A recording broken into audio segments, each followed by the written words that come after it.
Você está ouvindo o ArteCast. Eu sou Rafael Fávero, licenciado em História, apaixonado por Teologia, e seja muito bem-vindo. Vamos para mais um episódio. Olá pessoal, tudo bem com vocês? Estamos aqui hoje para mais um episódio do ArteCast. E hoje eu gostaria de falar para vocês sobre caminhar com Cristo e nem perceber. O texto de hoje é literalmente o texto de Lucas capítulo 24. Eu nem sei porque eu utilizei a palavra literalmente, não tem sentido. Mas Lucas capítulo 24, versículo 13 em diante, pegue sua Bíblia. Pelo amor de Deus, se você estiver dirigindo, não faça isso. Mas, caso você não esteja fazendo algo que possa colocar sua vida em risco, né, algo que você possa correr perigo, pegue sua Bíblia e vamos para Lucas capítulo 24, versículo 13 em diante. O que o texto diz? Eu vou ler para vocês na versão NVT. Naquele mesmo dia, 2 dos seguidores de Jesus caminhavam para o povoado de Emaús, a 11 quilômetros de Jerusalém. No caminho falavam a respeito de tudo o que havia acontecido. Enquanto conversavam e discutiam, o próprio Jesus se aproximou e começou a andar com eles. Os olhos deles, porém, estavam como que impedidos de reconhecê-lo. Jesus lhes perguntou: sobre o que vocês tanto debatem enquanto caminham? Eles pararam com o rosto entristecido. Então um deles, chamado Cleopas, respondeu: você deve ser a única pessoa em Jerusalém que não sabe das coisas que aconteceram lá nos últimos dias. Que coisas? Perguntou Jesus. As coisas que aconteceram com Jesus de Nazaré, responderam eles. Ele era um profeta de palavras e ações poderosas aos olhos de Deus e de todo o povo. Mas os principais sacerdotes e outros líderes religiosos o entregaram para que fosse condenado à morte e o crucificaram. Tínhamos esperança de que ele fosse aquele que resgataria Israel, e isso tudo aconteceu há 3 dias. Algumas mulheres de nosso grupo foram até seu túmulo hoje bem cedo e voltaram contando uma história surpreendente. Disseram que o corpo havia sumido e que viram anjos que lhes disseram que Jesus estava vivo. Alguns homens de nosso grupo correram até lá para ver, e de fato tudo estava como as mulheres disseram, mas não ouviram. Então Jesus lhes disse: como vocês são tolos! Como custam a entender que os profetas registraram nas Escrituras? Não percebem que era necessário que o Cristo sofresse essas coisas antes de entrar em sua glória? Então Jesus os conduziu por todos os escritos de Moisés e dos profetas, explicando o que as Escrituras diziam a respeito dele. Aproximando-se de Emaús, o destino deles, Jesus fez como quem seguiria a viagem. Mas eles insistiram: fique conosco essa noite, pois já é tarde. E Jesus foi para casa com eles. Quando estavam à mesa, ele tomou o pão e o abençoou. Depois partiu e lhes deu. Então os olhos deles foram abertos e o reconheceram. Nesse momento ele desapareceu. Disseram um para o outro: não ardia o nosso coração quando ele falava conosco no caminho e nos explicava as Escrituras? E na mesma hora, levantaram-se e voltaram para Jerusalém. Ali encontraram os 11 discípulos e os outros que estavam reunidos com eles, que lhes disseram: é verdade o que o Senhor recitou, ele apareceu a Pedro. Olha, queridos, que interessante esse verso. Ele nos traz inúmeras informações e nos mostra uma cena curiosa. O trecho que nós lemos aqui, ele nos diz claramente que Jesus se achegou aos discípulos que estavam entristecidos, caminhou com eles durante 11 quilômetros até a cidade de Emaús.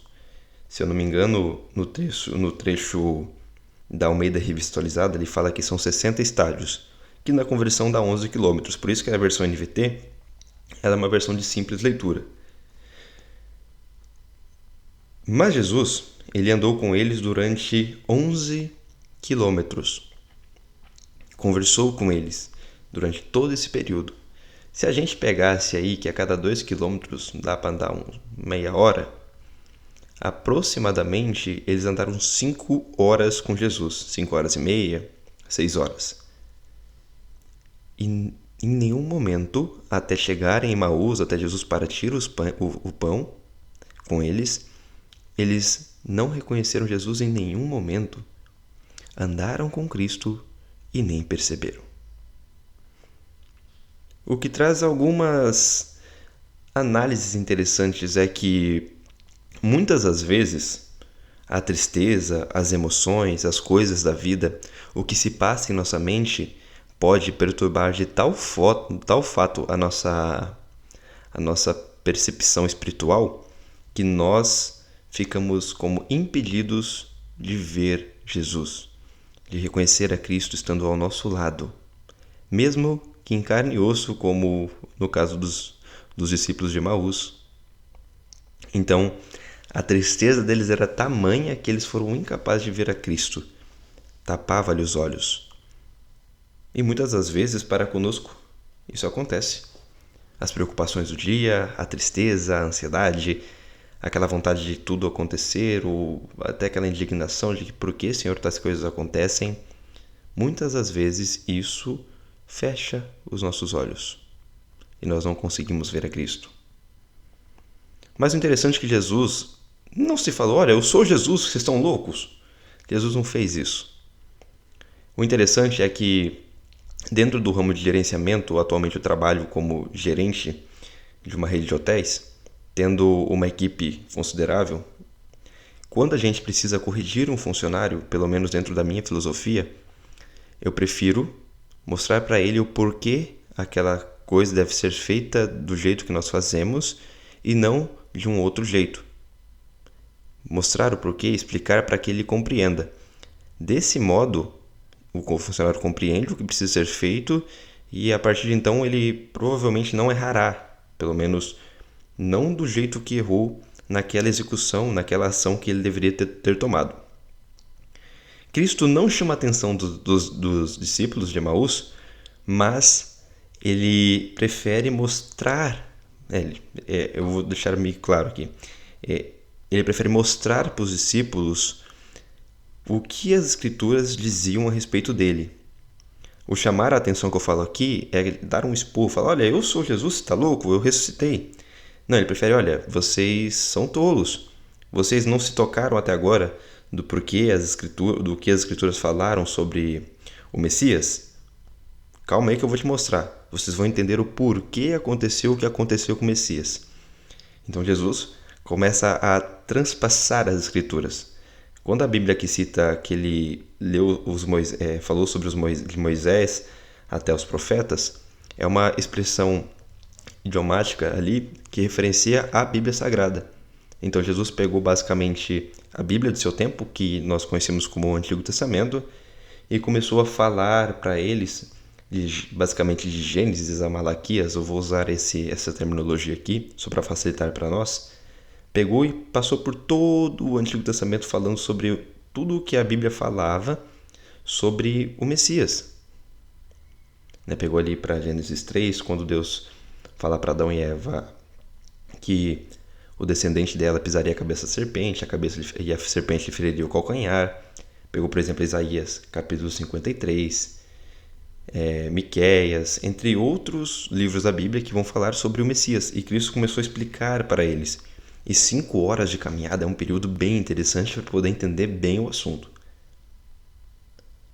Então, em vez de apenas dar um esporro, chamar a atenção deles, Cristo olha, dá um leve pito, falando, olha, vocês não estão prestando atenção no que as Escrituras dizem. Mas calma que eu vou mostrar para vocês. Ele fala com eles e tudo mais.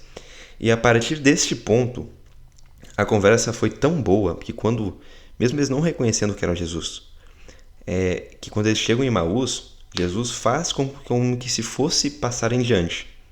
E eles então falam assim, não vai em diante não, está muito tarde, vai ficar perigoso, venha ficar conosco. E Cristo fica. A pergunta é, por quê? Por que de acho Jesus fingiu que ia passar em diante? Por que ele fez isso? É muito básico.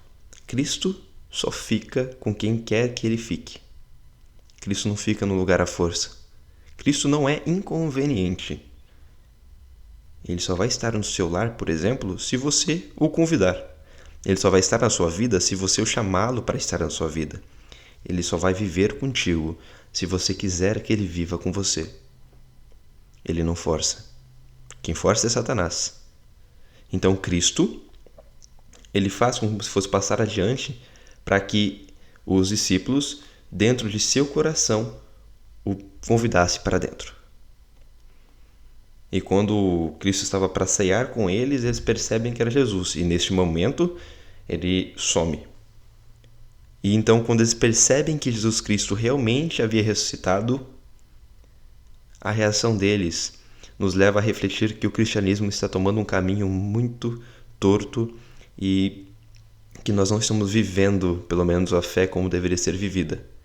Porque quando eles percebem que era Cristo, eles não pensam que está tarde demais para caminhar.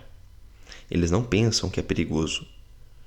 A alegria deles é tanta que eles ignoram o horário e retornam a Jerusalém. 5 horas de caminhada. 11 quilômetros de caminhada. Eles não pensam, eles não se importam, porque a alegria de saber que Cristo ressuscitou é tanta que eles precisam voltar e falar sobre isso.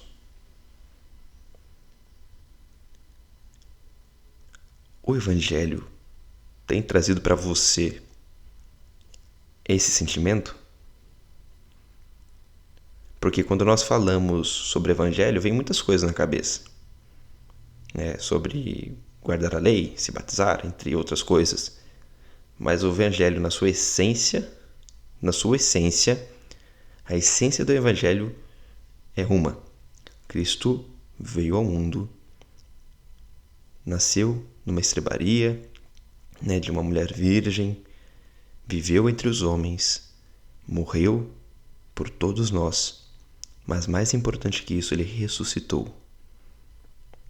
Então, como Cristo fez isso por nós, nós proclamamos essa mensagem, porque a morte de Cristo e a ressurreição dele representa a salvação de todos.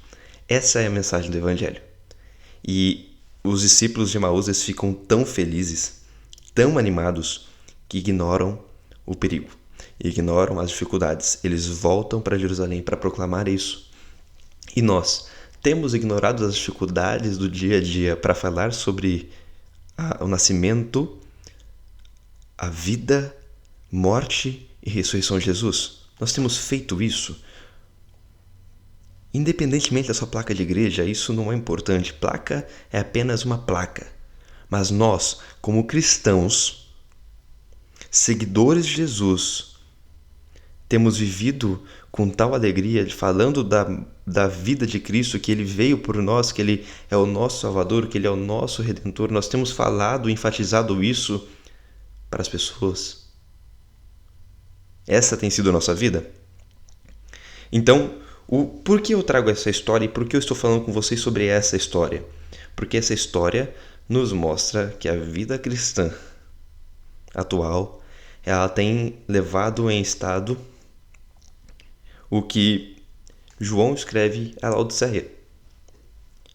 E eu tenho um respaldo profético dentro de inúmeros estudos que eu já fiz durante vários anos, durante todo esse ano eu tenho estudado também, que nós vivemos em um período que nós chamamos dentro da linha historicista de profecia, que é o período de Laodiceia. E mornidão é uma coisa que representa muito a igreja cristã atual. Não são quentes espirituais, não são frios, mas são mornos. É bonito na igreja, vai vestidinho para a igreja, mas fora da igreja não vive. O louvor é morno, a oração é morna, a leitura é morna, não passa tempo com Deus o suficiente. Contudo, vai para a igreja, fala que acredita em Deus, tenta defendê-lo quando encontra um ateu, mas é só isso. Não vive uma vida de entrega, não clama para as pessoas que Cristo ressuscitou, que Cristo morreu por nós e que graças ao sacrifício de Cristo, o que Ele fez por nós lá na cruz do Calvário, que nós temos a certeza e a garantia da vida eterna, não por nós mesmos, mas por o que Cristo fez. Falar da graça para as pessoas, da graça divina. Isso é uma coisa que nós deveríamos fazer sempre. E se nós não temos feito neste momento, eu conclamo você, meu querido irmão, que se levante, Se levante de seu sofá, se levante de seu conforto e vá falar do Evangelho. Vá falar da maravilhosa e bendita salvação que Cristo nos trouxe. Assim como os discípulos de Emaús, ignore o perigo, ignore as dificuldades e vá falar que Cristo vive. E porque Cristo vive, nós temos certeza de futuro melhor. É basicamente isso que eu tenho para dizer para vocês hoje. Um podcast um pouco mais curto, mas tenho a certeza que, apesar do tempo ser curto, o conteúdo é profundo. Fiquem com Deus e até o próximo ArteCast. Até mais, pessoal. Tchau, tchau.